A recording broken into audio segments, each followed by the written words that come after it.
Taste to Consider podcast. Yes, indeed, we are back for another episode. Taste to Consider podcast. I'm back for another episode.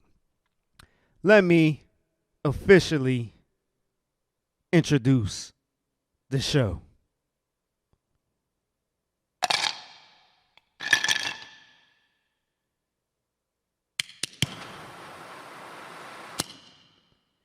It's a Taste to Consider podcast. I'm your host, Derek Silver, and we are back for another episode. Yes, indeed, episode number 96. 96. We inching closer to 100. The 100th episode. Yes, I do have plans for the 100th episode. And I know I've been bojangling. I ain't gonna lie. I know I've been bojangling on being consistent with the episodes. Like, this has been, yeah, I gotta do better. I know I gotta do better. It's funny because, like, this year, 2023, was the year that I was going to work on my discipline.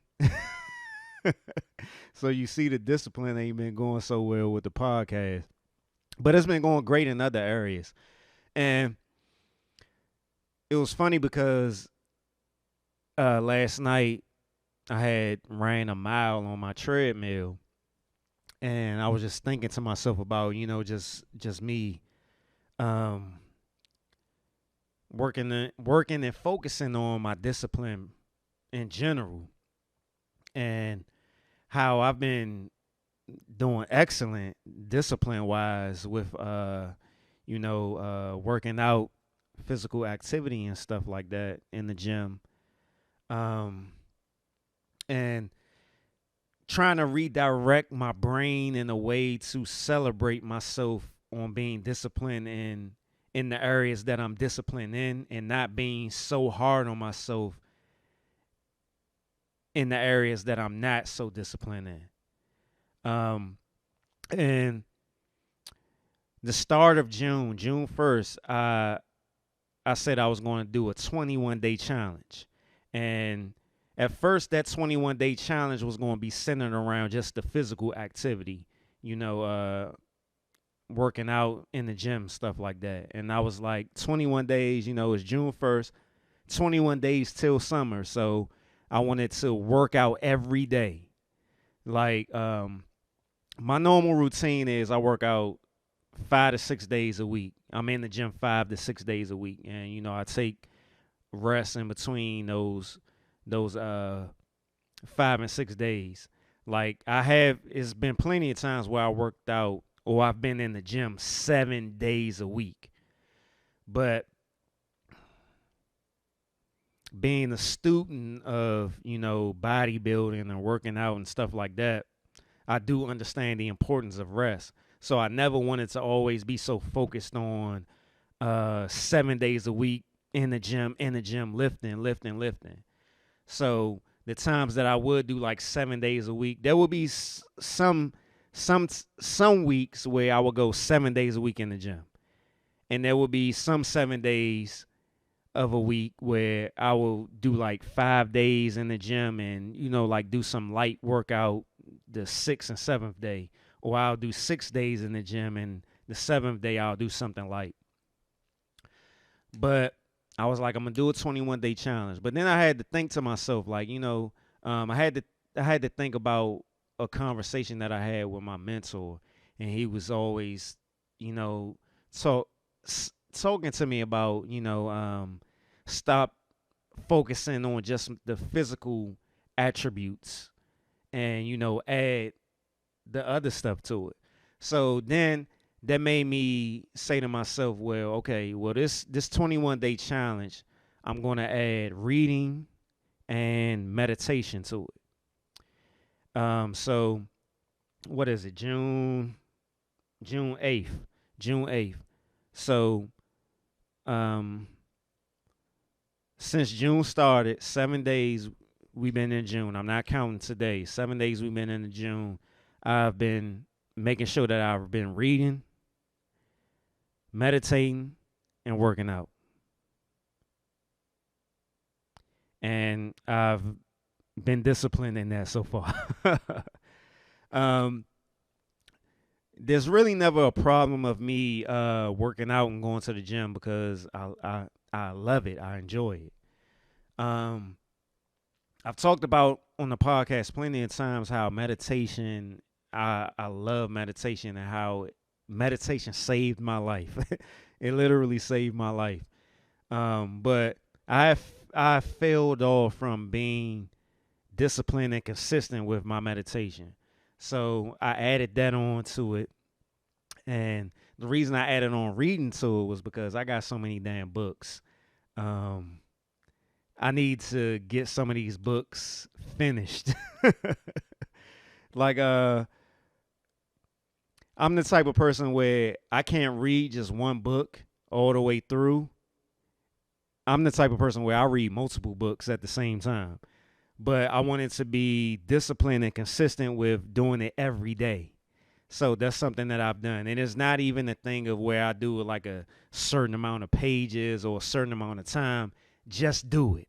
Just read. Even if it's a page, I got to just do it. So I've been consistent and disciplined with that so far with this 21-day challenge. And I just want to get into the habit and switching like my routines and stuff like that. Because I know like a lot of people not into like astrology, but I have a weird dynamic with my astrology. Like my sun sign is a Sagittarius. So if you know anything about Sagittarius, they wild, they they're free spirited, they don't take no ish from nobody, they're very blunt, they do what they want to do. But then also I'm heavy Capricorn. And Capricorn is an earth sign. So they're very grounded, they're very serious, they're very structured. So I got like a weird dynamic when it comes to my astrology. I'm heavy fire sign, which is Sagittarius, and I'm heavy earth sign, which is Capricorn. So I got heavy Capricorn, I got heavy Sagittarius in my astrology, in my natal chart, my astrology chart, my natal chart. So it's like when I first started getting into astrology and stuff like that, even though I've been in astrology ever since I was like in middle school, but when I started getting back into it and started understanding and learning a little bit more, like I kind of think like it God set me up good because if I was just heavy Sagittarius, heavy fire sign without the earth sign, man, I would be a wild boy. I will be a wild boy. But that Capricorn, which is an earth sign, kind of keeps the Sagittarius, which is a fire sign, at bay. So it's really a good thing for me. But it oftentimes it's a conflict between my fire sign and my earth sign because, even though that earth sign, which is Capricorn, keeps me structured and balanced and grounded and stuff, a lot of times that Sagittarius, that fire sign, just be wanting to move, just wanting to, do things, wanting to, be extroverted, wanting to be, wanting to follow his dreams, wanting to do everything that interests him. But that Capricorn keeps me at bay. It's like a safety net. So yeah, that's a great example. That Capricorn, that earth sign is like a safety net to my Sagittarius fire sign. So for a long time I used to think that I was, just a straight introvert, but a lot of that just came from, when I had my struggles with depression and stuff like that. But I'm really extroverted introvert or introverted extrovert. But it all depends on the situation, the setting, the space, or the person that I'm around, you know? Because you, if you had conversations with people who like really know me, who spent a lot of time with me, they would tell you that I'm far from introverted. But they will also tell you that they understand why I am introverted. So I have that balance going on. And I don't even know why I was talking about this. But yeah, that is the enigma of Derek Silver.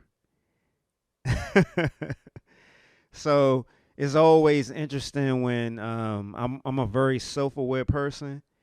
Um, I'm a very analytical person. Naturally, I'm a researcher. So I research every damn thing. Like sometimes I research so much stuff where I go beyond the rabbit hole.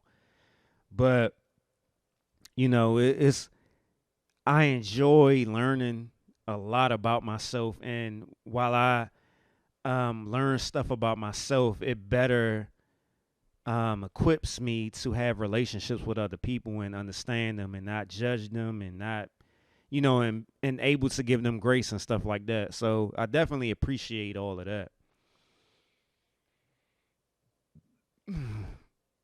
Burp number 1 and 2. Hold up. Number 3 coming. Excuse me. Burp number 3. 1, 2, and 3 at the same time. So yeah, like I said, I had a good pregame. And but yeah, just trying to focus on being disciplined and this year. And so I was kind of surprised that I even came about challenging myself um this month. But I'm up to the challenge, and I want, what I'm saying, I want to do it because I know that's something that um I struggle with, coming from the childhood that I had, that I lack discipline in certain areas and just overall period. And one thing that um I was thinking about last night during all of this was that, one of the most important tools and measures of a man is discipline. And that's something that I actually want, you know what I'm saying? Because I want to be the best man that I can be. Um, so that was something that, I was sitting back and thinking about a lot last night. And just the fact that, because when I stepped on that treadmill, even before I stepped on the treadmill last night, that was like, it was either go to the gym or get on the treadmill, or I had other alternatives on fulfilling that working out portion of my 21 day challenge. But I just told myself, just do it, just do something, just do it, just go do it. And I hopped on my treadmill real quick, knocked out that mile in 8 9 minutes, and I fulfilled it. And it having those type of situations and building upon those things like that helps you in other areas. And I know that those 8 or 9 minutes that I set aside last night will help me in another area at some point in my life. So I encourage, everybody, challenge yourself. It doesn't have to be anything big or extravagant. We tend to want to make things big and extravagant because social media and share it. But, I haven't shared this 21 day challenge with social media or my followers and stuff like that. This is you know, for a larger audience, you're the first to get it. But that's something that was important to me, and I wanted to focus on really. And so far this year, even though like it's been uh, up and down in certain areas, I may not have been so disciplined with the podcast, but I've been doing it in other areas. So I'm pretty sure that'll help me with the podcast when I don't necessarily feel like recording, or life happens and I'm just not in the mood and stuff like that, you know. So just something to share with y'all. But another thing to share with y'all, it is June. June, what is it? June 8th, 2023. So June 1st was the 4th anniversary of a Taste to Consider podcast. And it's crazy because I planned on recording that day, not because it was the anniversary. I didn't even realize it was the anniversary until my iPhone told me it was the anniversary. But I did plan on recording that day, but I didn't have my YouTube phone charged to record, so it just didn't happen. But we here now, 4 years in to a Taste to Consider podcast. Um, I've talked about my feelings about the podcast and how I've compared my journey with other people's journey and stuff like that, which I shouldn't be doing. But I try to be as open as I can on this podcast.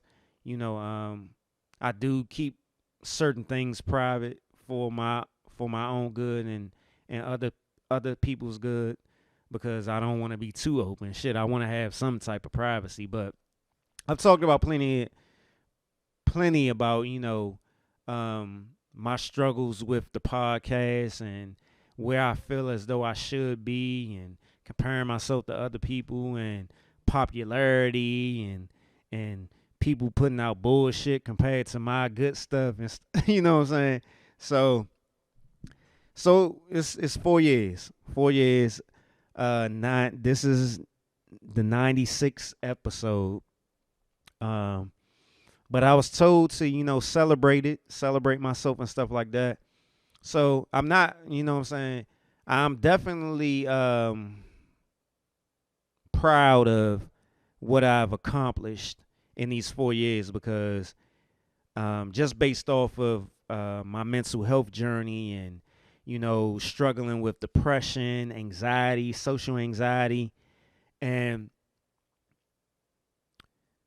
having insecurities that I've had and stuff like that, and not being myself, what I'm saying, not this, what I'm saying, not displaying myself to the people around me in the world and stuff like that, having reservations, fears and stuff like that. So this podcast initially started back in 2019, and it was to focus basically on mental health. And the reason that I wanted to focus just on mental health was because I was already part of a group podcast, which is the UNU Network. But at the time, it was the UNU podcast. Shout out to the UNU Network. 3 stars, 2 bars. Reservation for 3. Separate the 2. Unprocessed knowledge, and Codasheen. All the podcasts as part of the UNU Network. Maybe the maybe the pregame was a little bit too much, but the UNU Network, UNU podcast and stuff. And so at that time, I just wanted to focus on mental health because I was doing everything else on the UNU podcast. But eventually, everybody, went their own way, and we decided to do a network, and everybody started their own podcast and stuff. So that's when I decided that I was going to expand Taste to Consider podcast and just be myself. Talk about everything that I'm interested in or everything that I'm passionate about. And, I just went running with it. The first year I did a few episodes, not that many. Second year, I did a lot. Second into the third year, I did a lot of episodes. That's when I was very disciplined and consistent with the episodes. And I fell off probably like the back end of year 3. So we hit year 4 now. June 1st was year 4. So 4 years in, and yeah, I mean, I really don't know. I really don't have. I really don't know what else to say about it. Um, I definitely recognize the growth in the podcast. Hell yeah, because from where I started to where I am now, the podcast is much better. I'm much more comfortable. I'm much more myself, man. Like I definitely feel as though I have a great product. I have great content. I'm not compromising myself for nobody and nothing. You know, I'm definitely saying what I want to say and all that other stuff. So I definitely am proud of the podcast. You know, just got to work out some more kinks. But you know, that is life, and I'm up for the challenge. Uh, but yeah, 4 years in, 4 year anniversary. You know what I'm saying? If y'all want to, you know, celebrate my 4 year anniversary, you know, share the podcast, like, subscribe, download, um, yeah, all of that. But I'm on YouTube, Spotify, Apple Podcasts, Google Play, Stitcher, Amazon Music. Yeah, I'm here. So this episode is pretty much all about just all things with messaging. And when I say messaging, I'm talking about, you know, and where we are now in society, on social media, all that other stuff, there's a lot of messengers. A lot of messengers. Like I'm even included in that. There's a lot of messengers. So let me see where I'm gonna start off at. I got a clip. So this clip pretty much ties into everything that I've been saying so far. So let me pull it up. Here we go right here. And this clip comes from Jason Wilson. I've talked about him plenty of times before. Um, he's on social media, Instagram, Twitter, and stuff like that. And I'm currently one of the books that I'm reading that I've mentioned on the podcast before is Cry Like a Man. So I thought that, you know, um, with what I'm talking about on this episode is very relevant. So let me pull this clip up.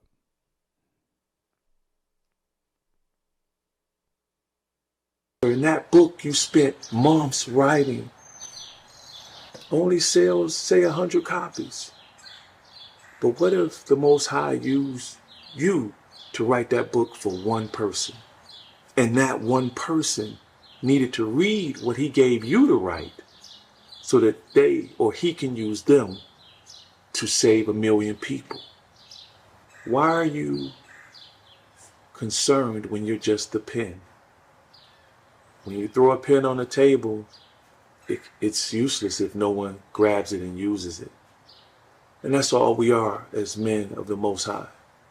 We're tools in the Master's hands. And when we take the focus off of us and our desires and the way we see things should be, we can finally be present in the moment that He has us living in. Shalom.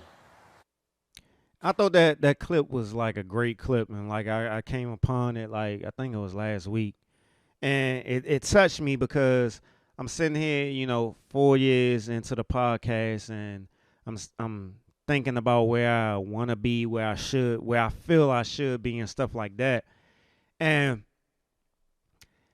I'm sitting here like, damn, what he's saying is like true as hell, like you know, I'm so focused on where I feel I should be instead of celebrating where I am. And it's so many people out here with podcasts, with shows, label themselves content creators, social media therapists, coaches, whatever label you want to tie to yourself around your content. And I'm just sitting here like, damn. I've received plenty of messages, DMs, texts, all that stuff where people have like gave me kudos, told me that I helped them, thanked me for being open about my mental health struggles and stuff like that. But I'm more focused on where I feel I should be instead of celebrating what I have done already and the people that I've touched and the people who enjoy my podcast and the people who sit there and listen and the people who watch and stuff like that. And I'm just like, damn, I need to, you know what I'm saying, sit back. I need to settle down a little bit.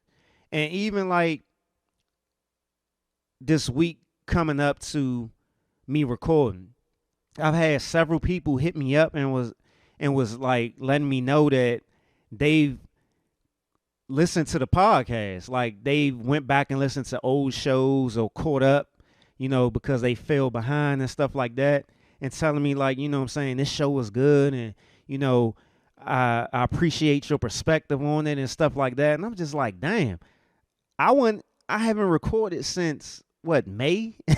May 18th or something like that.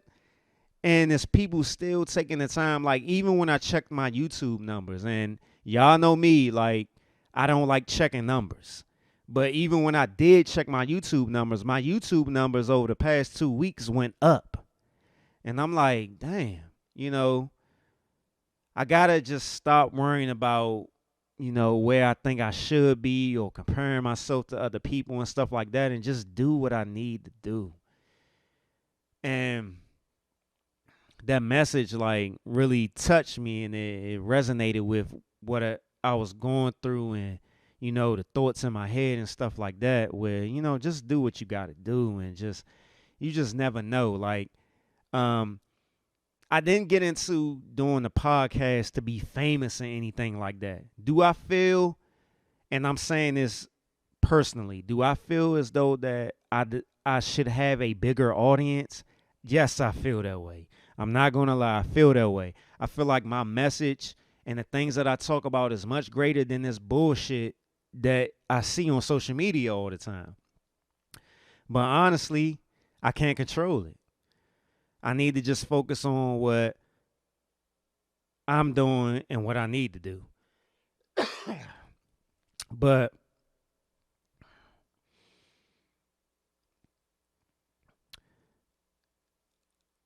that clip and what I've been thinking and what I've been feeling lately just resonates with everything that this show is about. Messengers. Like, it's so many people out here that's doing podcasts, doing shows, content creators on social media and stuff like that. And it's like,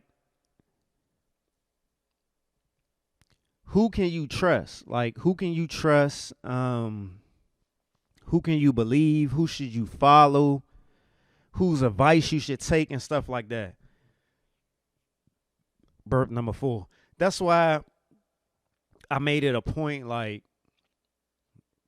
with my podcast, to be as vulnerable as I can, even though I try to be as private as I can. Because, like, I grew up with this mentality to always be on defense because of how I've grown up and the things that I've seen and the things that I've gone through as a child and up until now, with having that mentality and then just almost attracting certain experiences to me or having that perspective or that perception of a certain experience because my mind state is already there. And there's been like a big like kind of fight of not being so guarded and not trusting people, but also at the same time trying to be as vulnerable as I can to help people. But it's a lot of people out here that are giving out messages. And I'm the type of person that have the mindset of,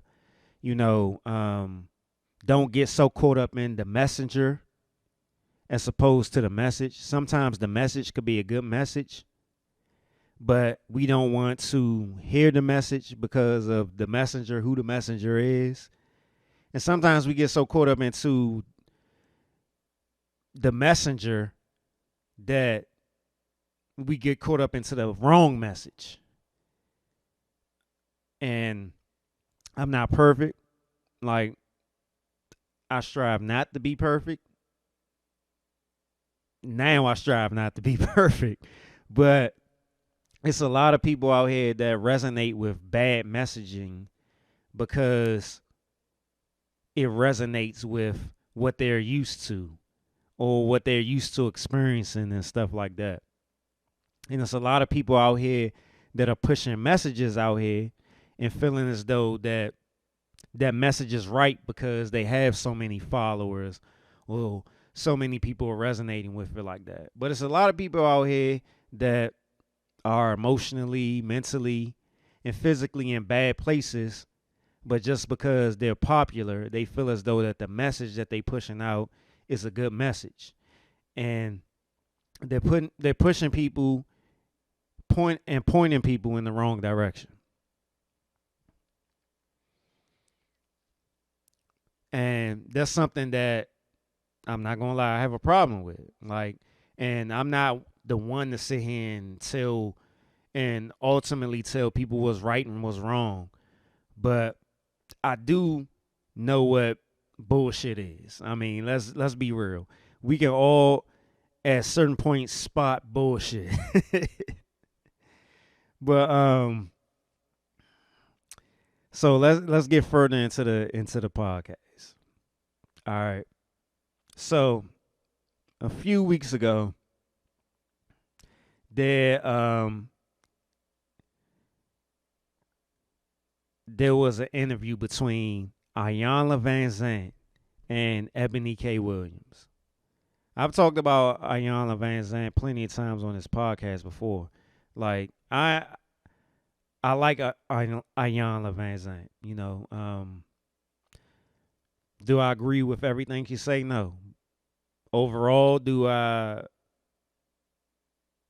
appeal to her message? I like her message. I feel that she has a good message. Of course, yes, I do. But that don't mean I agree with everything she says. She did an interview with Ebony K. Williams. And I've came across Ebony K. Williams a few times before, but nothing to the point where I actually, knew who she was for real. But I thought like the interview that she had with Iyanla Vanzant was interesting. So I'm gonna play this clip and we're gonna talk about it. Would you date a bus driver? Would you date if a bus he owns driver? the bus? If he owns No. it. If he owns the bus, See, that's a Iyanla. problem. That's a problem. That's a problem. Okay. Because the standards and requisites, and I'm not talking about him laying on his sofa playing video games all day. I'm not talking about that. But the standards and the criteria that we use to measure men is off for who we are as women and who they are in this society. I would date a bus driver if he loved driving the bus, if he was a man of integrity, if he was good to his mama, if he treated me well, I would date a bus. So that was the initial viral moment from that interview. And Ebony K. Williams caught a lot of flack from how she responded to that question that Iyanla Vanzant posed to her. Like, you know what I'm saying? So when I first saw it, I was like, I mean, I'm not surprised. Like, I've seen this plenty of times before on social media. I've seen it plenty of times, like particularly on Twitter. Like, well, shit, I ain't even going, no, on social media, period. A lot of people try to say that this divide between black women and black men is not real, and that it's just social media and social media is fake. But no, it's real. Trust me, it's real. And no matter how many people on social media want to live fake lives and portray fake lives and stuff like that, a lot of that stuff is true. Like, even if it's fake, it's true. it holds truth to it. It displays some sort of truth, whether it's an insecurity, something like shit. All of it, that shit is damn near insecurity to me. But it's some other clips that are part of this initial interview. So let me move to that. And so I think this next clip got is Ebony K. Williams defending herself after the fact. So let me move on to that.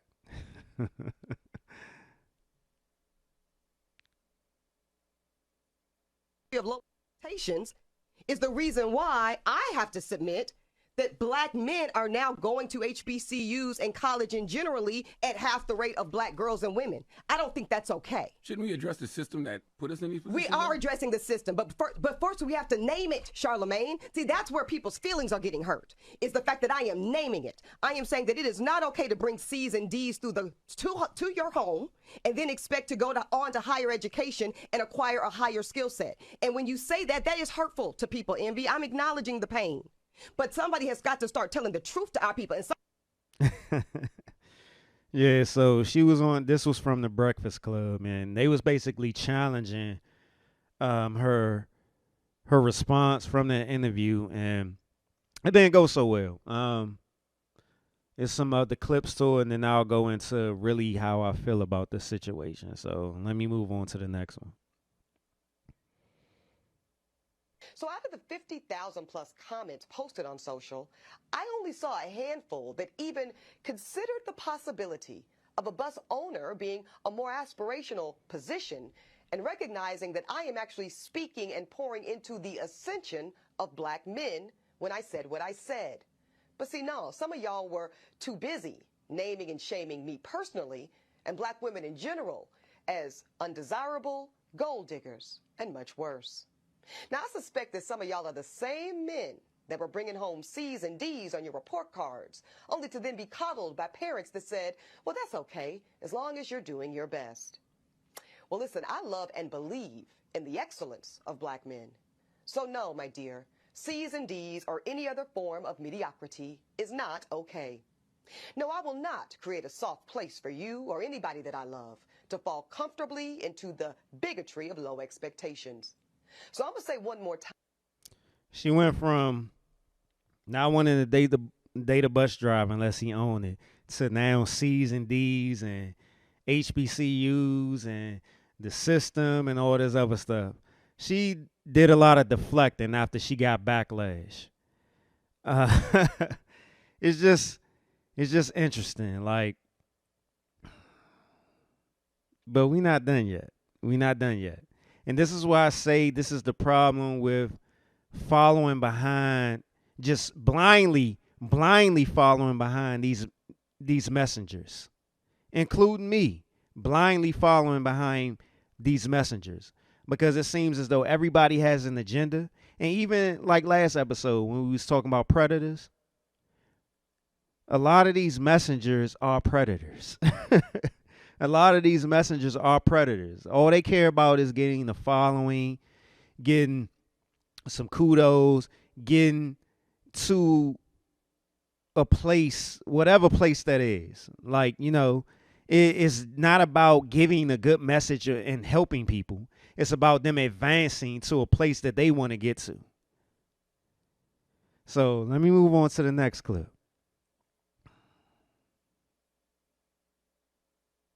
Around that. But more than I care about hurt feelings, I care about providing my people with facts and information that say that the current way of life for the majority of black Americans is not serving us. I'm going off of the data and the facts. That is, I am not okay, and I don't think it's okay. So she says she's going off data and facts. Has she provided any data or facts yet? The vast majority of black Americans, again, overpopulate, disproportionately occupy spaces that are not ideal, that make us vulnerable. I talked about the COVID, that make us vulnerable to death. This is why I say I don't want to get into debating anybody. Because when you talk about debating, real debating, you have to come with facts, statistics, with some sort of truth. It can't just be opinions and passion and anger, etc. You have, when it comes to debating, you have to have facts, statistics.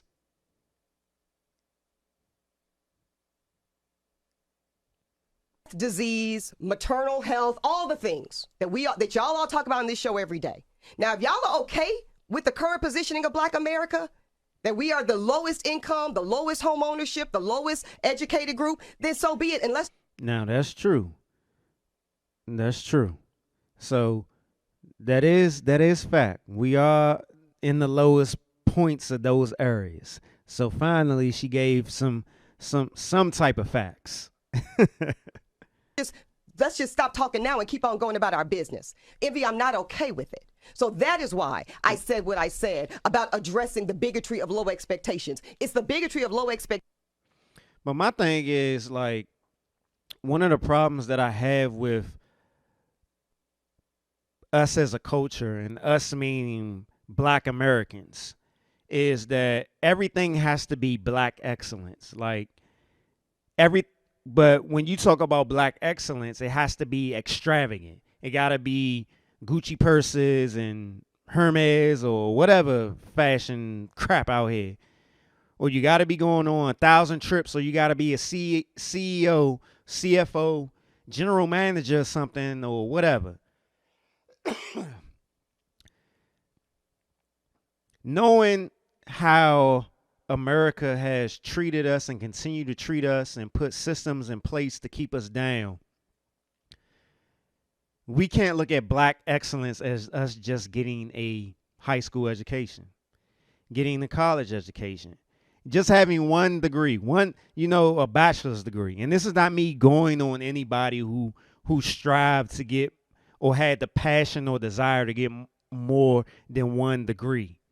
But in our culture, we make it as so that a person that just has a 9-to-5 job isn't Black excellence.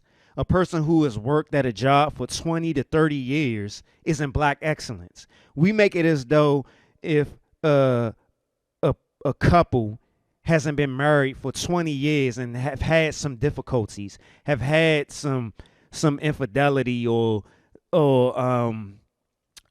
some arguments or something like that, that can't be Black excellence.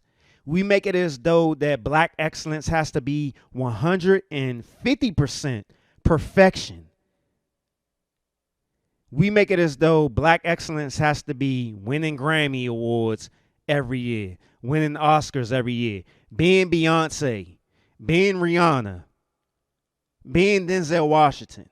Black excellence can't just be holding down your family, paying your mortgage every month, paying your bills every month, not having any drama in your life, not arguing over on social media. Like we make it as though that we have to be 150% perfect every damn day. Black excellence can't be nothing mediocre. Like, I wouldn't be the way that society, or not even society, our culture, the Black American culture, portrays Black excellence, I wouldn't be considered Black excellence. I came up from my parent. No, let me not even include me in this. Let me start beyond myself. My parents, dirt poor from North Carolina, dirt poor.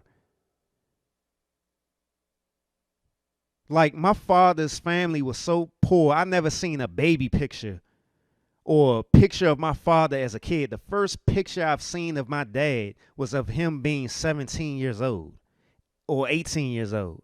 That's how poor they was. My parents were sharecroppers as kids. I'm 41 years old.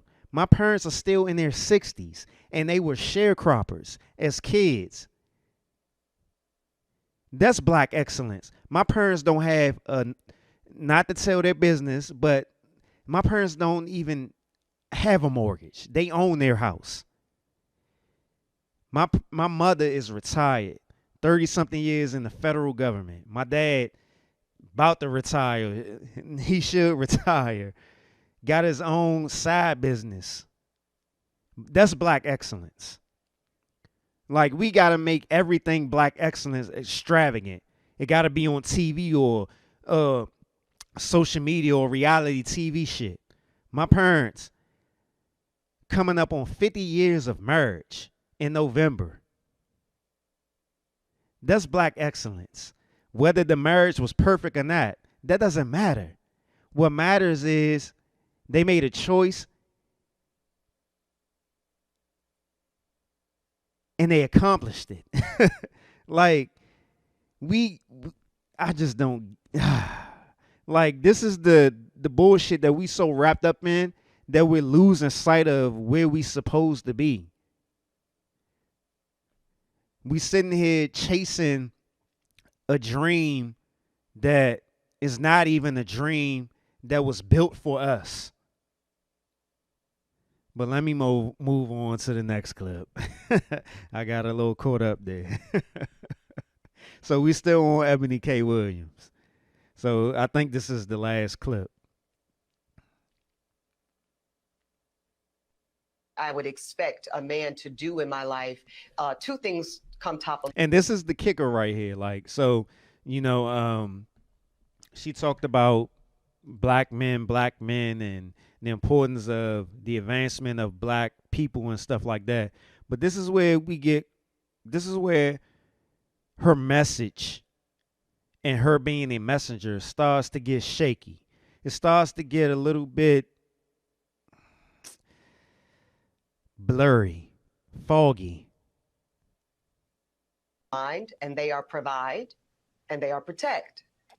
And when my lived experience, and I think I'm still relatively young, I guess, but I'm 40 in September. So, you know, I've had some relationships, and when I think of a masculine posture and what I would expect a man to do in my life, two things come top of mind, and they are provide, and they are protect.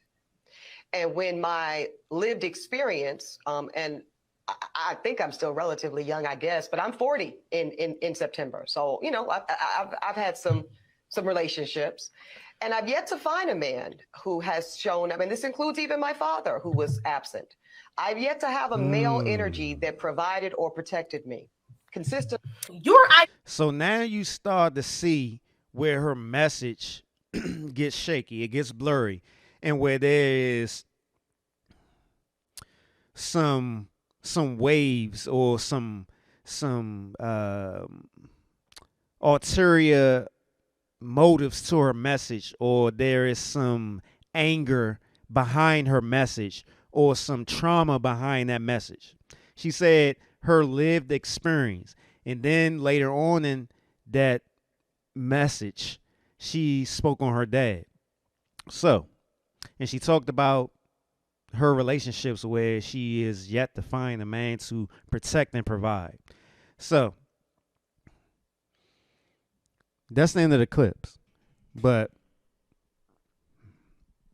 back in, I believe this was 2020, back during the pandemic, Ebony K. Williams, she did an article. She said, this is the title of the article: Ebony K. Williams broke off engagement because fiance quarantined with his not so little kids. So you hear that and you think, So she had a problem, you know, with her fiance wanting to quarantine with his kids. Is there a little bit of entitlement there? Is there a little bit of being spoiled there? We can only speculate, right? I can only speculate because I don't know the inner workings of that particular relationship.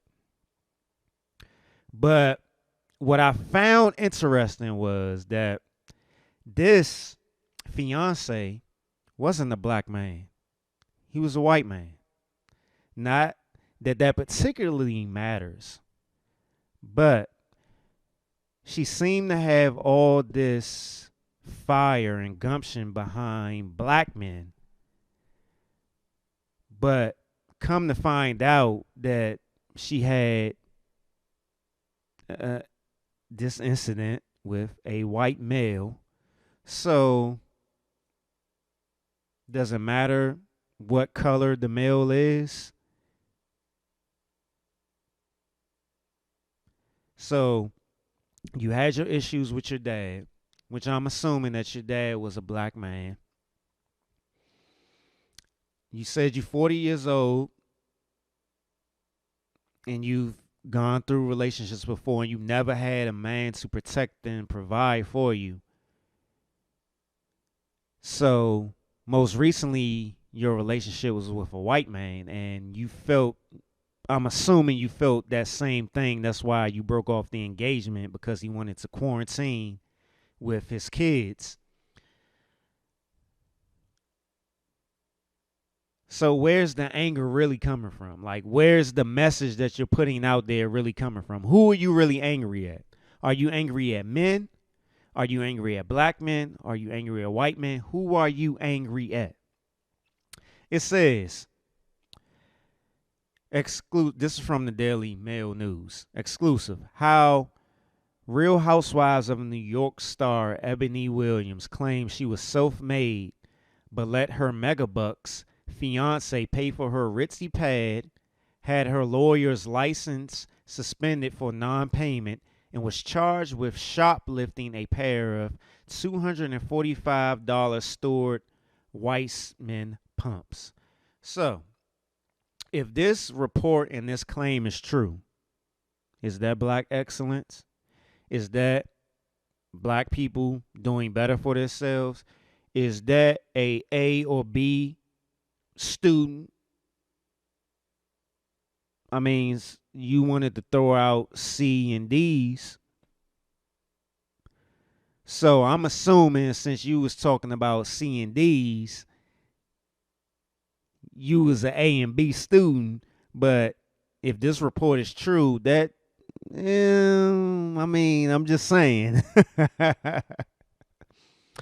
It says the 37-year-old was engaged to financial big shot Stephen Glenn, 53, the managing director, CFO, and COO at Warburg Pincus, a private equity firm. She initially presented herself as a woman torn between forging a career and longing for family, but sources say she showed little to no interest in her ex's kids. Sources said she also claimed to be self-made while sitting in the 3-bedroom apartment in New York's Four Seasons residences paid for by her then fiance. Williams also considered herself a disruptor while working as a Fox News contributor, but is alleged have supported Trump's wall. I mean, I don't care about all that, but it sounds like you were a kept woman, and you were a kept woman by a white man. And when you didn't get what you wanted, and then you claim that you wanted to be protected and provided for, but you can't even accept the man that you was with for protecting and providing for his kids while he was also providing for you. I mean, this is what I'm talking about with with messengers. I'm not sitting here trying to judge. I'm just pointing out the facts. These are the facts that's been laid out. These are the facts that's been laid out right here. I mean, I don't know. I don't know what you want me to do. So, moving away from Ebony K. Williams. So, we're going to do a little bit of rewind here. So, y'all know I've talked about 2 black women therapists before. And let me start by saying this. I know it may look like I'm just attacking black women right now, but that ain't the case. That ain't the case. Y'all know everybody is on the table. Even myself. But we following the show. Just following the show. So, like I always say, if you're triggered by anything that I'm saying, that means it might be true. And I will always say, when I'm triggered by certain things, that's because it's true. And I welcome those triggers because that shows me the things that I need to be working on. And I don't want nobody to trigger me because I don't want nobody to have no damn power over me. But rewinding back to a black therapist, black woman therapist that I've talked about before on the podcast. So I'm trying to figure out how I can describe this so you can remember. I don't know if I can necessarily do that, but this is a black woman therapist that I've talked about on the podcast before because of her message and how I disagree with it. So let me see where I'm at. It's some clips that I got of her. Let me see if I can find them. What the hell is them clips? All right, here we go. Let me see. Pull those clips up. Here we go. Here we go right here. All right. All right, let me see. Pulling up. Pull up on me. All right. So this particular black woman therapist, her name is Nicole Lewis. She's a clinical social worker. And this time, the reason why I'm bringing her back up is because initially she started out saying how she doesn't want to accept any more male clients and stuff like that. So it was this big old controversy on Twitter about her not wanting to accept male clients anymore because she wanted to protect herself and all this other stuff and all that. I forgot what episode I initially talked about this topic on. I should have had that ready. I apologize for that. But if you go back to the podcast and you can, that's why I make sure I put descriptions on each episode. So it's on there. But she was basically saying how she didn't want to accept any male clients no more because she wanted to protect herself and all this other stuff. And it went viral and it got into this big old thing with black men and stuff like that. So now what has recently went on, this was back in like March or April or whatever, was she had a page on therapy for black men. And if you don't know, a lot of therapists, social workers and stuff like that, they make profiles on these type of platforms so they can get clients. So this particular page, like I've referenced this page plenty of times before. It's a good page on Instagram called Therapy for Black Men. There's a lot of good content and stuff on there. And she had a profile on there so she can get clients or whatever. So after all the stuff happened with her going viral and stuff like that, that particular platform, Therapy for Black Men, removed her from the platform after she said she wasn't going to accept no more men clients and all that other stuff. But she did say that she was going all the profiles, all the platforms that she was on, that she was just going to ride out, her subscription that she paid for on those. So Therapy for Black Men actually removed her from their platform and gave her a full refund, right? But she had a problem with that. So we're going to get into, I'm about to play a clip of her speaking on it. So here we go right here. My story. So all right, let me start it from the beginning because when you pull up the little post, the sound don't be on. So let me start it from the beginning. I'm ready to tell my story. So y'all know I went viral a couple months ago, and there's a lot of stuff that has been happening behind the scenes, and I'm going to tell y'all everything that's been going on. A lot of people misinterpret what I said about not accepting new male clients and thought that meant that I don't want to see black men and I don't like black men for whatever reason. That wasn't it. That turned into people saying, this you, and I'm going to pause it here because you heard what she said, that wasn't the case with black men or whatever. She's lying. Because if you go to her social media page, particularly on Twitter, she has and TikTok, she has several videos on there where she always got something bad to say about black men. But let me get back to this initial post. Showing me a screenshot of my profile on Therapy for Black Men. And I'm like, yeah, that's me. I've been working with black adults for a long time. What's the problem? Like, yeah, I pay for that. And so I'm still on there, but I'm not going to pay moving forward.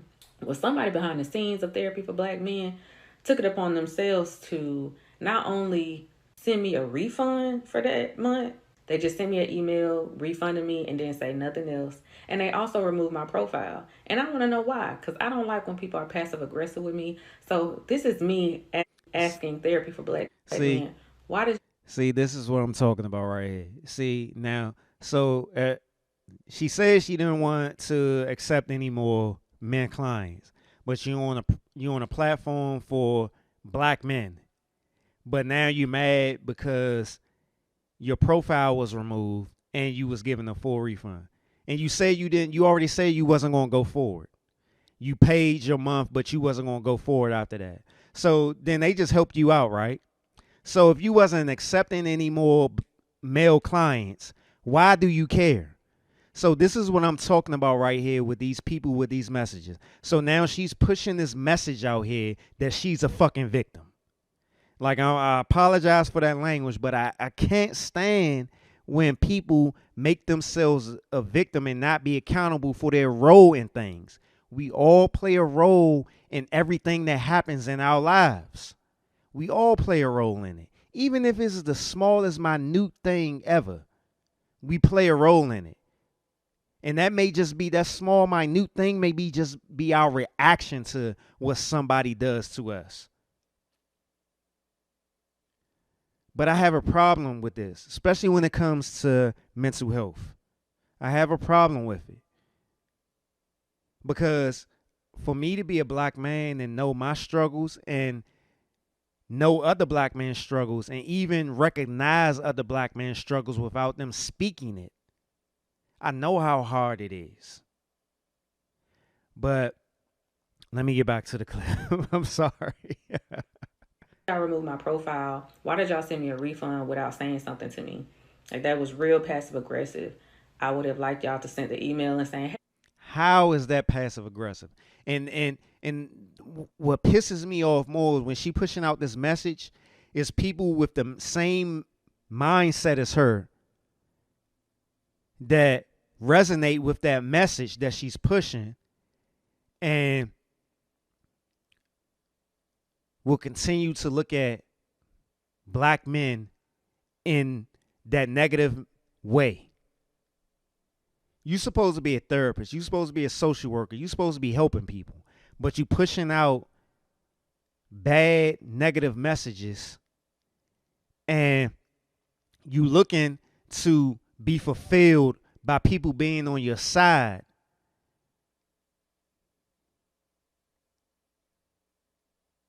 It's a problem. It's a problem. Hey, we saw that this is going on and that you no longer want to be on this platform. Would you like us to go ahead and refund you and delete your account? Or would you like to just wait? Nothing. Y'all expect. She's asking for an explanation from this platform. But when she went viral, she made several videos saying that she don't have to give no explanation on why she's not accepting men clients anymore. But now she wants an explanation. Come on, man. And this is why I say you have to be careful with therapists. You have to be careful with anybody who is so focused on their title or label. Because they're just humans, just like us. I understand that there's people out here who wants to get better. There's people out here who wants to have a coach, who wants to have a mentor, who wants to have some sort of direction. And a lot of times that comes from the lack that you didn't get from your childhood years, your foundational years. But you have to be careful about who you follow, who you listen to, who you take advice from, who you tell your business too. Because there are a lot of people out here who have gone through college training and all that other stuff that learn the technical necessary things to teach the people, but they don't have the maturity, the wisdom, and the leadership to direct and help people. So much professionalism from me, but the same demographic of people who I was talking about disrespecting me is the same demographic. See, so this is where she got caught. Because initially she said when she went viral, she was like, she's not accepting any male clients no more. So then it turned into black men having an issue with that. And then she made videos talking about something. I didn't even say black men. And then you had people that were supporting her saying she didn't say black men and all that other stuff. So now it's the same demographic, right? So now that you feel as though you've been victimized, that you feel this quote unquote passive aggressiveness. So now it's that actual demographic. See, and this is why you have to pay attention to the messages that people spit out. Because she told on her fucking self. She said it wasn't about black men, but now it's about black men. Now that you feel victimized. And now that you're looking for some support from your followers, from the people who have the same mentality as you. Come on, man. That continues to try to harm me. Like, and this is manipulation right here. You can have that technical knowledge and all that other stuff where you know how to use certain things on your side. You do not have to use that term passive aggressiveness, and you did not have to use that term harm. She know what she doing. This is manipulation right here. Straight up manipulation. Now, I don't know if their intent was to harm me, but the intent is not the problem. It's the impact. Because why are you doing that? I paid you money to be on this platform, and you're like, we don't want your money. What was the reason? I'm ready to tell my story. Man, I tell you, boy. Like, oh, man. Yeah, so.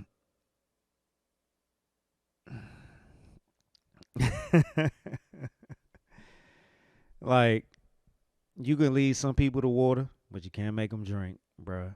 Like, no matter how many times I do this podcast and I talk about certain things like that, that's why I named it A Taste to Consider, because I know I'm not going to reach everybody. I know that ain't even the goal. That's not even the goal for me to reach everybody, to change nobody's mind or anything like that. It's just giving you something to consider. A taste to consider. That's all it is. But it's people out here that's pushing these messages that they want you to be a full-fledged follower. All I want you to do is think for yourself. I just want you to think for yourself and not be a follower. Like, you don't even got to agree with me. But I just want you to think for yourself. But it's people out here that whatever happened in their lives, that they need this. They need this. It fulfills them. It fuels them. It makes them feel good about themselves. It makes them not be accountable for the things that they say and do. And that's even on the other side for the people who's receiving the message. There's a lot of people out here that's receiving messages, negative messages,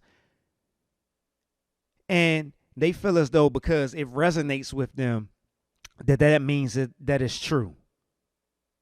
So they don't want to hear nothing else. They don't want to hear no other sides.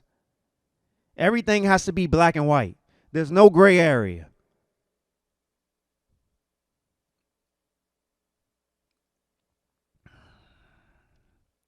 But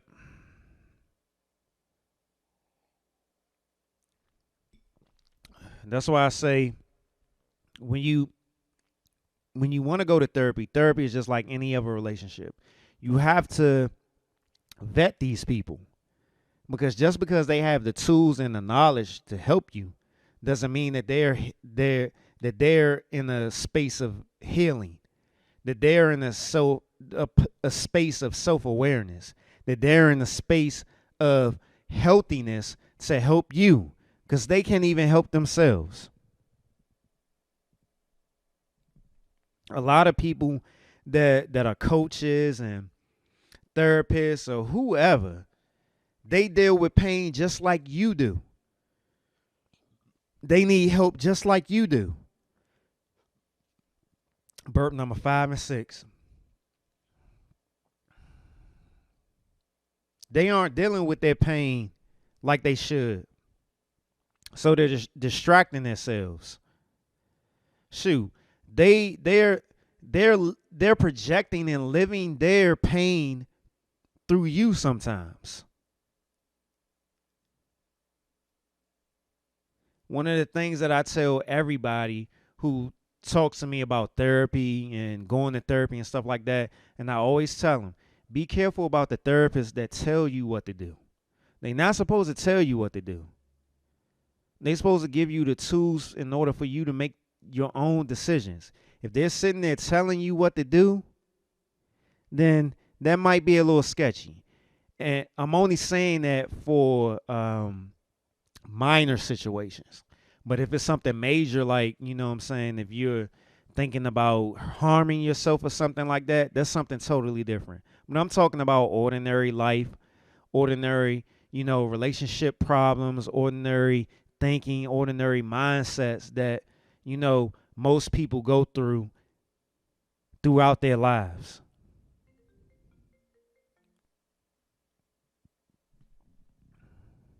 A lot of these people who hold these titles or,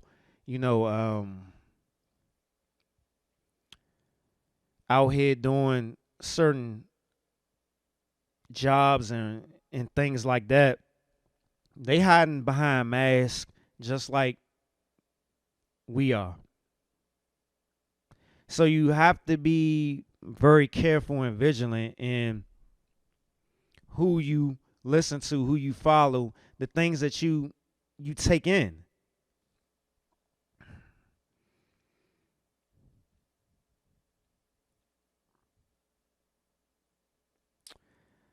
Like, I came across this post today, and it was right on time for this episode. It says, if you practice looking for something to disagree with, it becomes difficult to not notice things that are objectionable.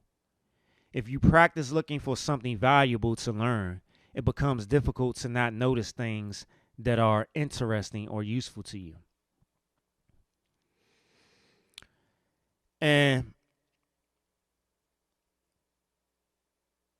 I'm sitting here, after I read that, I was like, yeah, because one of the things, like I spoke on it early in the podcast about, how I'm very guarded and I can be at times very defensive, and it's hard for me to trust people or whatever. And that's something that came from my childhood and certain things that I've experienced. And that carried on in my adult life. And, I've been going for therapy for about 10 plus years. But I learned all that stuff for about 30 years. You know what I'm saying? So the mentality that I had for most of my life was to be defensive and not trust what people say or do. So, like, relating that to this post, like, a lot of the things that I would say or do would come off as me being defensive, me not trusting people and stuff like that. And I'm sure, from the things that I've heard and even things that I may not have heard from people that I've interacted with and had relationships with, that they felt that. They felt that energy. You know what I'm saying? I gave off that energy that, I was defensive or I was like standoffish and stuff like that. And that's something I still kind of struggle with to this day. And that's something that people need to learn about themselves. What is your what is what did you learn in your life, in your foundational times in your life, in your childhood moments that still carry on to this day? Because that is the message that you're relaying to other people. Like, you may speak it, it may come out in the things you speak, it may come out in the way that you react, it may come out in the ways that you interact with people. That is the message that you're giving off to people. So this is the thing that you have to expect from other people as well, even the people who say that they are experts and stuff like that. Like, we are all humans. We are all humans. This is not to take away from the years of training and the work that people put in to get to where they are today. But it's just something to think about. Because ultimately, a lot of times, what I've come to see in this world is that we don't want to think for ourselves. There's a lot of people out here that don't want to think for themselves. It's much more ignorance is bliss. Ignorance is really bliss for a lot of people. That's not, it's not for me. And it's not, and I'm not saying that to judge other people, but I've always been a person to ask questions, to question everything. And there's some people that just aren't that way. But there's a lot of people out here that just will blindly follow another. You know, because they see the life that they're living, what they're displaying on social media and stuff like that, and they're comparing their lives to what they see on social media or what is displayed, you know, in their timelines and stuff like that, their highlight reels, so to speak. And they looking at it as though, you know, I want that. I want to live that life, you know. I want to have that message that they're giving out. I want to have that same feeling in my life. I don't want to keep going through the things that I'm going through. It's a lot of people out here that are desperate, that have that feeling of desperation, that have that anxiety where they don't want to keep going through the things that they're going through. So they see these highlight reels from these coaches, these therapists, these content creators and stuff like that. And they just want to keep going through the things that I'm going through.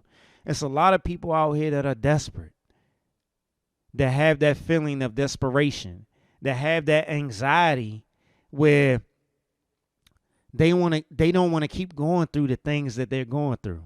So they see these highlight reels from these coaches, these therapists, these content creators and stuff like that. And they just want to keep going through the things that I'm going through. It's a lot of people out here that are desperate, that have that feeling of desperation, that have that anxiety, aren't doing that because we're afraid. We have our insecurities and stuff like that. So, yeah. Let me move on. Where was I at? Let me see.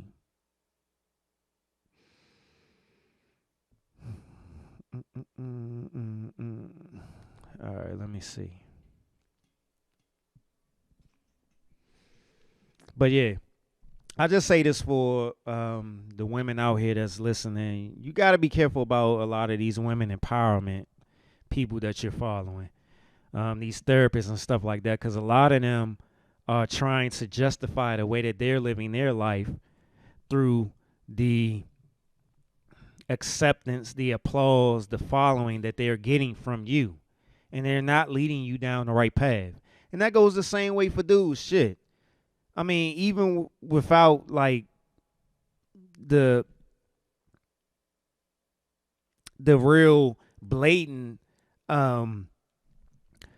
conversation of it, a lot of dudes be following behind these rappers. Like, I mean, this is something that's been talked about for years. Like, We in 2023. I've heard this conversation since the 90s, shit, the 80s. Like, you know what I'm saying? A lot of dudes be following behind these celebrities. And the same thing goes for women.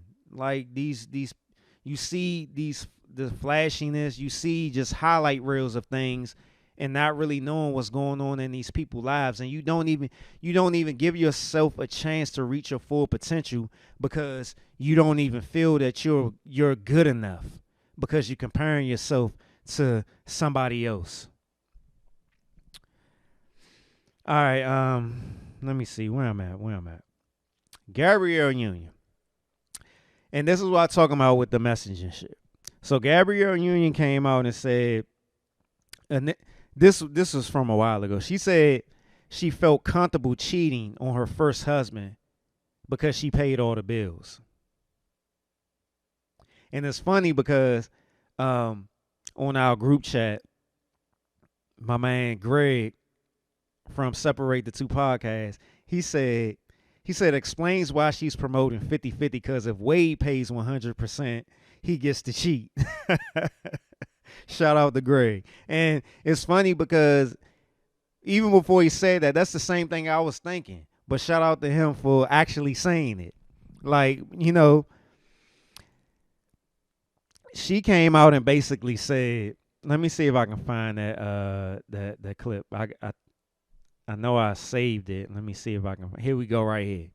So, yeah, this is the clip, most recent clip from Gabrielle Union. She said, this is the title. This is the caption from the clip. It says, Gabrielle Union says her and Dwayne Wade split their bills 50-50, and she still has anxiety about being financially secure due to all her responsibilities, which forces her to be a workaholic. Quote, you better work, bitch. Oh, you want to sleep in? End quote. So here's the clip. Did you develop that first sense of security? In this household, we split everything 50-50. But in the other households that each of us have to support, it puts this, there's always this like gorilla on your back that it is like, you better work, bitch. You better work. Bitch, you better work. You know, you gonna sleep in? You know, somebody might not eat. Did you? So that's the clip. And like I said, it's a funny clip because it's a different message than what she was speaking previously. Damn, my damn microphone holder came loose. Yeah, it was a different clip from what she was speaking initially, right? So we gonna go off of Greg's commentary. And like you said, so that's why she promoting 50-50 now, because is that why she's promoting it? Because she don't want Dwayne Wade to pay all the bills and to have a reason to cheat when she thought it was acceptable to cheat on her husband when she was paying 100% or majority of the bills, right? But you'll have so many, like, when that first quote or clip came out about her cheating on her first husband because she was paying all the bills, you know, you'll have so many women, you know, following behind that and celebrating that and stuff like that. But but now it's a different story when you're married to a multi-millionaire. Like D Wade is like worth $100-something million. There's no need for Gabrielle Union to bring her little cents into paying some bills. D Wade can take care of it all he wants to.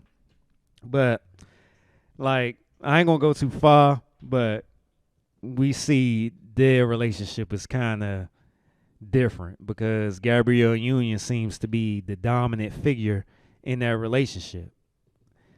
according to, what's being displayed. I'm just going off of what I see, not, you know, total facts or anything like that. But yeah. Oh man, I'm still trying to get the mic stand together. I don't know what the heck happened with that. So I'm trying to get that together so I can get fully into the back into the episode. I apologize for this. This is the rust of being gone for so long. So I know you can hear me tightening the mic stand. I apologize so much for this. But y'all love me, so y'all deal with it. Okay, so my mic stand is not cooperating with me right now. So let me see. Let me see if I can fix it real quick so I can go forward. All right, here we go, right here. Yeah, but this is what it comes down to, like messengers, like, and when it comes to like the black community, black culture, we always following behind celebrities, what celebrities are doing and what they saying, and a lot of people will resonate with messages that may not be beneficial to their specific lives. You know, like these celebrities and stuff like that, they live different lives than we do. They're in different tax brackets. Like things are like really different for them compared to us. And then a lot of times they be lying about their lives. They gotta lie about it in order to continue being in the same circle that they've always been in. You don't never hear excuse me. You don't never hear no white people worrying about what Tom Hanks is doing or Mel Gibson doing and how they living and stuff like that. They don't care about that shit. Like, come on now. We are totally flawed. And I go back to that Malcolm X quote. I wish I would have had it ready for this episode, but he was basically, and this is not verbatim, he was talking about, how in the black community, we always put out a celebrity or entertainer or something to speak up for us. And you'll never see the black community do that. I mean, the white community do that. It's only the black community. And why do they do that for us? Like when it comes down to these elections, when they was pushing the juice, when they was pushing the juice and stuff like that, who was they getting? Celebrities, entertainers, and stuff like that. All right, I'm back good. I got the mic stand ready to go. So yeah, it's just sad. But let me play this other clip. We're moving away from Gabrielle Union. That was just another example of messengers and messages, how different that they can be, and how you got to be careful about blindly following these people out here pushing these messages. If you know your man in real life, why you got to know him on Facebook? Like, what does that do for you other than invite people in your business, invite people to tell you how your relationship will work, invite people to tell you what happiness is for you? Every single relationship is unique. And social media is literally the death of relationships because you have this platform that tells you what your love should look like. It's impossible. You cannot make it that way. You've got to seclude your relationship. You have got to keep that thing out of other people's reach, because if it's sacred to you, why does everybody else need to touch it? There is a reason why when you shake somebody's hand, you reach out to them with your right hand, because it's the hand that touches the least amount of Yeah, I don't know nothing about that last statement. I mean, that was but I played this clip because you know what I'm saying, social media is so big right now, and it affects so much stuff, and particularly relationships and partnerships. And we we just follow behind what somebody else is doing in their relationship or their partnership, or what somebody is saying that we should be doing and all this other stuff. Like it always, like I was thinking about this earlier today. It always kills me how people will always put out this message about I'll keep my relationship. What is that damn quote? This is a stupid ass quote to me, and I'm just saying to me, I will keep my relationship private, but not I don't know that shit verbatim. I can't think. But basically it was saying that quote that always be going around where people be talking about you may not see who I'm in a relationship with, but you gonna know you gonna know that I'm in a relationship. And people always be throwing that shit out. And I was thinking today when I got home from the gym and I was in the shower, I was thinking to myself, I was like, what does it even matter that a person is in a relationship or not? Like, because when it comes down to it, it is so many people out here in a relationship, and they displaying their significant other, their partner, all over social media and doing dirt. But then you can also not be showing who your significant other is, but letting people know that you're in a relationship and still doing dirt. When it comes down to it, what are you personally doing? Like, people can think all day, oh, this person is single. But as soon as somebody come holler at them or jump into their DMs, what only matters is how that person responds. Are they accepting a date? Are they flirting back? Or are they, not shutting down some flirting or something like that? Or are they letting them know, no, I'm not interested? Oh, are they, what I'm saying? Are they responding to the flirtatiousness? That's what matters. Like, so many people be trying to project their insecurities and their traumas and the things that they've gone through onto other people to make themselves feel good, or in order to make themselves feel higher or better than somebody else. But when it comes down to it, the only thing that matters is how you respond. Like, it could be people on social media all day long and you think that they single. And if somebody try to holler at them, they don't bite. How would you know? If they do bite, how would you know? So we got to stop all of this. Like, social media shows all of our insecurities. It shows all of our insecurities, our ulterior motives, our predatory behaviors, all that stuff. Like, what truly matters is what the individual is doing, how that individual responds, how that individual reacts, how that individual really truly lives their lives and stuff like that. We got so many people that are in relationships and partnerships that's panicked and insecure and stuff like that because they watching somebody else, or they going off of somebody else's message and stuff like that. Like, the shit is stupid. Like, we're just going around just straight being followers. We're being pushed to be followers because of social media.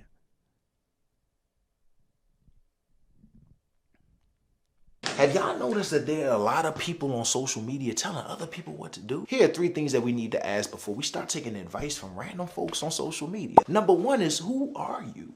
For real, who are you? Every week I feel like another character pops up that we don't know anything about, and they just start giving us expert advice. Where's the evidence that you're implementing these strategies into your life and that they're actually effective? If you're giving me parenting advice, where's the evidence that you do that with your own children? If you're giving me relationship advice, where's your husband? Where's your wife? Where's your girlfriend? Where are the people that can speak to the way that you deploy these strategies? And that's not to say you got to be a perfect parent to give good parenting advice, or you need to have a perfect marriage in order to give relationship advice. But I need to know that the seeds that you're sowing, they sprouting up somewhere. Number two is, what's your experience? Are you formally educated in this subject? Have you worked in this industry for a very long time? It's fine if you don't have any of that, but don't speak from an expert standpoint. Just talk about your own experiences. Number three is, where are the actionable steps? We see the gender wars. Men do this, women do that. No solution at all. When someone's giving you advice, pay attention to whether or not they're giving you practical, actionable steps. I love that we're freely sharing information. I just urge you to challenge the places that that info comes from. Even if that means you challenging me, I welcome that. Job well done. And that's a perfect message from Kier Gaines on social media. I follow him on Instagram. But that's a perfect message. Like, he even said it, challenge him. And when he made this post, it was people actually in his comments challenging him on that, because everything he said in this wasn't necessarily correct.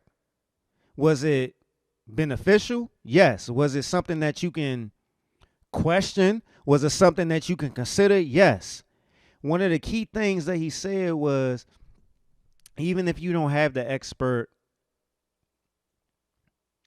expertise in anything, speak on your own experiences. And that's one of the things that I set out to do from jump when I started this podcast, to speak on my experiences. Speak on my experiences. And that's why I let people know. I don't say it every episode, but I definitely say it plenty of times that I'm not a therapist. I'm not a mental health professional. I speak from my experiences. That's something I particularly do on my not my podcast. Yes, my podcast, but my blog, greatestiamblog.com. Each and every one of my blogs speaking on mental health is about solely my experience on things. And that's why even on the podcast, when I talk about things, I put myself into it, because I want you to know I ain't perfect. Shit. Just like when you talking about relationship shit. Like I've talked about plenty of times before, I've cheated, I've lied, I've done stuff. You know what I'm saying? I'm not perfect. I will never sit on here and try to be perfect. I don't want you to look at me as perfect. The problem, one of the biggest problems I've had in my life is people looked at me like I was too fucking perfect. When I came out and started talking about my mental health struggles, I had issues with people because they didn't believe me. They thought I was doing it to get a fucking attention. Or they looked at it as though that I was trying to victimize myself in order, you know what I'm saying, to get converts or followers or some shit like that. Or they will hold me to the things that the things that I've gone through, you know what I'm saying, the mistakes that I've made and stuff like that. Like, I've had to go through that to the point where I question, like, do I even want to do this shit anymore? Because, like, I'm just trying to help people. I'm just trying to be open. I'm trying to help myself. This ain't even, most of the time, it ain't even got to do with nobody else, you know what I'm saying, trying to get followers or new listeners or something like that. This is therapeutic for me as well. But I thought that was a great message. I'm going to play it again. Matter of fact, I'm going to play it again. Have y'all noticed that there are a lot of people on social media telling other people what to do? Here are 3 things that we need to ask before we start taking advice from random folks on social media. Number 1 is, who are you? For real, who are you? Every week I feel like another character pops up that we don't know anything about, and they... See, I have a problem with him saying character. I mean, I get it. Matter of fact, I don't have a problem with it. I understand what he's coming from, because there's a lot of people out here that present themselves in a boisterous or loud and aggressive manner, men and women, because that's what's trendy. You know what I'm saying?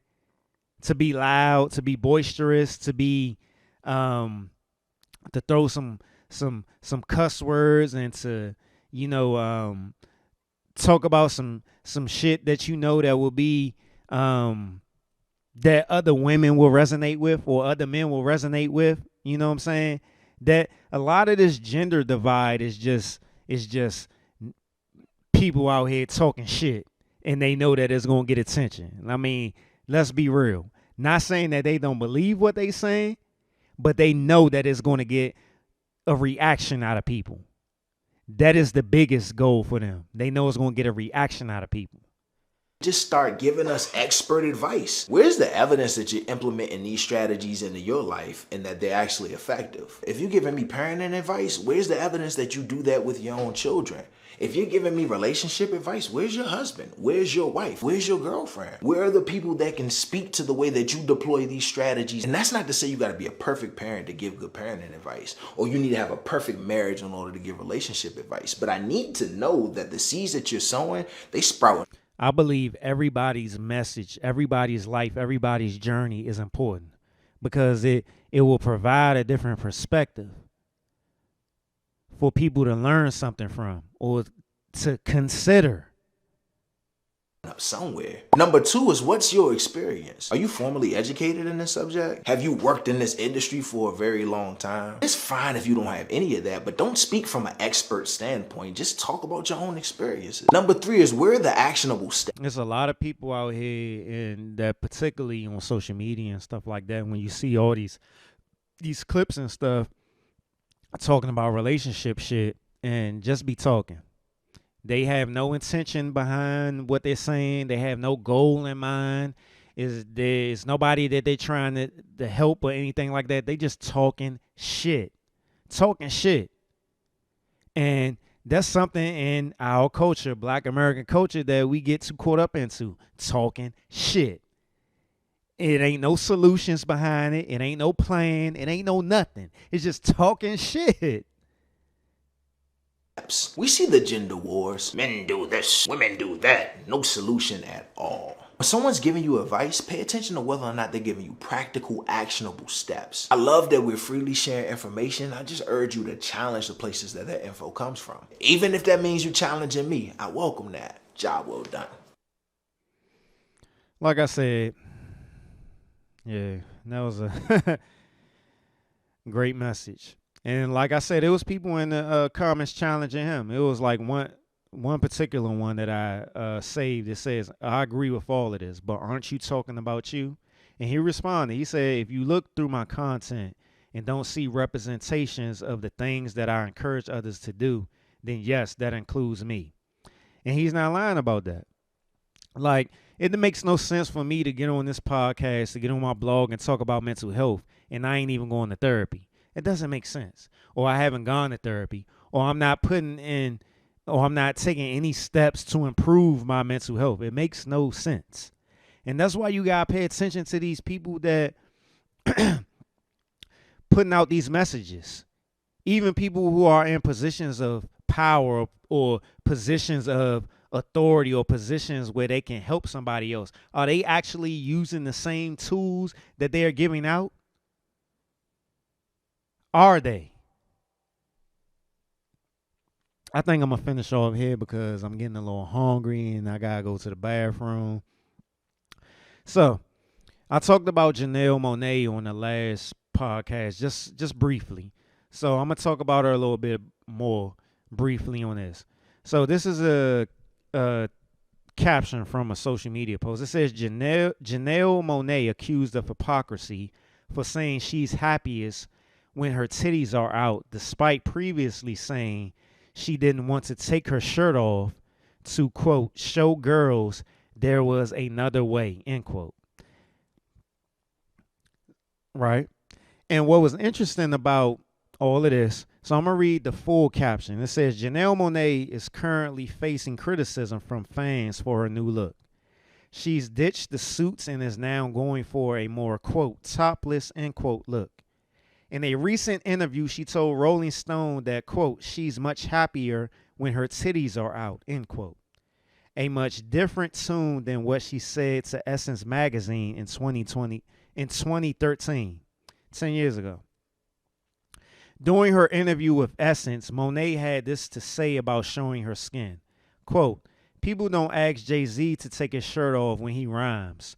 Showing my skin is not what makes me sexy, end quote. And even before this, I thought, when she was wearing the suits, I thought Janelle Monáe was attractive. Like, it was other men that thought the same thing. But let me get back to the caption. It says, during that same interview nearly 10 years ago, she stated that the reason being is because she wanted to show girls there is another way to succeed without dressing like society's norm. Quote, I like skirts and dresses just like everyone else, but I had a message I needed to put out there. It was up to me to show people and young girls there was another way, end quote. Fans are now accusing Monáe of being a sellout. However, this brings another very important question. Are people not allowed to change? Monáe stated, quote, she wanted to show girls there was another way, end quote. It's fair to say she showed them. Those suits and talent got her where she is today. Perhaps sis is just ready to hang. So, what I thought was very interesting about that particular post, right? When I went into the comments and I started looking at people's responses, it was people actually talking about that's growth, that's evolution. How the fuck is that growth and evolution? Please tell me. When I think of growth and evolution, I think of positive shit, not negative stuff, not going backwards, going forward. So how are you in 2013 saying that you want to show women and young girls a different way to succeed, and then 10 years later, now you're getting naked everywhere and stuff like that? Come on now. Like, come on. Like, people can't be so wrapped up into their own shit that they can't see that this is hypocrisy. It's contradiction. It is not growth and is not evolution. It is not. It's just not. But it was multiple people. Like, I took the time out of my day to scroll up and down them comments, and it was multiple. And I'm not talking about 5 or 10 people. I'm talking about multiple people saying that this is evolution. Do people really know what evolution means? Do people know what growth means? Like I said on this podcast plenty of times, I'm all for people living their life the way that they want to live. But come on now. Come on. Janelle Monáe can do whatever the hell she want to do. But when people start looking at this as being growth and evolution, there's a problem. There's a disconnect. I already talked about this over-sexualized society, and particularly in the black community, black American culture. But you're not going to sit here and say that this is evolution and this is growth. It is not. That's a bad message. It's the wrong message. You can disagree with me or not. You know what I'm saying? Like I said, this podcast is all about just, you just consider the things that I got to say. You can disagree with me, but that don't mean that I'm wrong. All right. Shit, because I can disagree with you, and that don't mean you're wrong or you're right. I don't hate you. That don't mean I don't want to be around you or anything. But come on, man. We got to do better than this. Seriously, man. Like, one of the things that I wanted to point out was, like, if you go back and into history, it's probably a lot of black people right now that don't know this. Look up the name Sarah Baartman. Sarah Baartman. This was like centuries ago, like 2 centuries ago. Like, she had a big butt. I'll say it that way. Not in a disrespectful way, but in a way that people can understand. She had a really large butt. She had a big butt. And the white people paraded her around as if she was a sideshow. And we're still doing this today to ourselves. And look, I love a big butt and a smile. You know what I'm saying? But that song did speak a lot of truth. That shit can be poison. Like, seriously. It's to the point where even when she died, they was like doing experiments and shit on her. So they was parading her around as if she was a circus act. But now we're willingly doing this. Why is it that the women in Black American culture, Hollywood, the music industry, and stuff like that, the only successful ones are the ones that really show their ass and, be overly sexualized? Cardi B, Nicki Minaj, Lil Kim, all these other women rappers out here that I don't know their name and don't want to hear their music. Why did Halle Berry finally win an Oscar when she got naked and got bust down by a white dude? You know what I'm saying? Even on the reverse, why did Denzel Washington finally win an Oscar when he was a corrupt cop? Come on, why do we just blindly just let these things go?